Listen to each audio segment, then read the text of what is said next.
Loan राहत कहीं बन ना जाए आफत।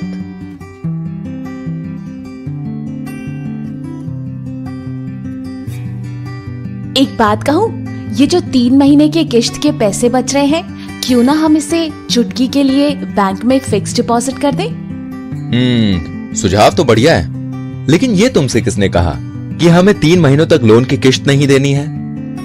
पड़ोस वाली माला ने बता रही थी कि उसके पति को बैंक से कुछ मैसेज आया था, शायद उसी में लोन किश्त राहत के बारे में बताया गया होगा। ऐसा बिल्कुल नहीं है, उन्हें जरूर कुछ गलतफहमी हुई है। हाँ, वो कैसे? बताता हूँ। सबसे पहली बात तो ये है कि भारत सरकार ने इन 3 महीनों के लिए किश्त भरने में सिर्फ राहत दी है। इसे लोन माफी नहीं समझना चाहिए।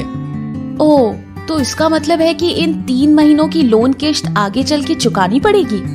बिल्कुल, और यही नहीं, इन 3 महीनों तक ब्याज भी जुड़ता जाएगा, जो कि बाद में किश्त के साथ चुकाना ही पड़ेगा।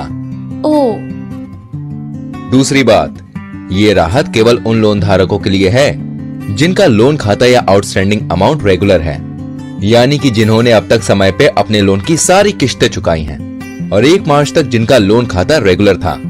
चलो शुक्र है कि हमारा लोन खाता रेगुलर है। तो फिर क्या हमें इस लोन राहत का लाभ उठाना चाहिए? बिल्कुल भी नहीं। जरा सोचो, ये राहत तो उन लोगों के लिए है ना जिन पे कोरोना महामारी की वजह से आर्थिक संकट आ गया है और जो लोन चुकाने में असमर्थ हैं। हमारी आमदनी तो ठीक चल रही है, पर्याप्त बचत भी की है हमने, है ना? हाँ, वो तो है। तो फिर बेवजह राहत लेके अपनी किश्तें क्यों बढ़वाना? और ये भी सोचो कि इन 3 महीनों में चक्रवर्ती ब्याज जो जुड़ता जाएगा, उसका बोझ भी तो हमें उठाना पड़ेगा ना। मान लो अगर भविष्य में ब्याज दरें बढ़ गई तो बेवजह अतिरिक्त रकम भी चुकानी पड़ जाएगी। इन सब झंझटों में क्यों पड़ना? जब हम लोन चुकाने में समर्थ हैं तो अपनी किश्त चुकाने का नियम भला क्यों तोड़ें? अरे अरे, कहां चली? अच्छा हुआ कि मुझे पता चल गया। अब मैं तुरंत माला को भी इस बारे में सचेत कराती हूँ। बिल्कुल, क्यों नहीं?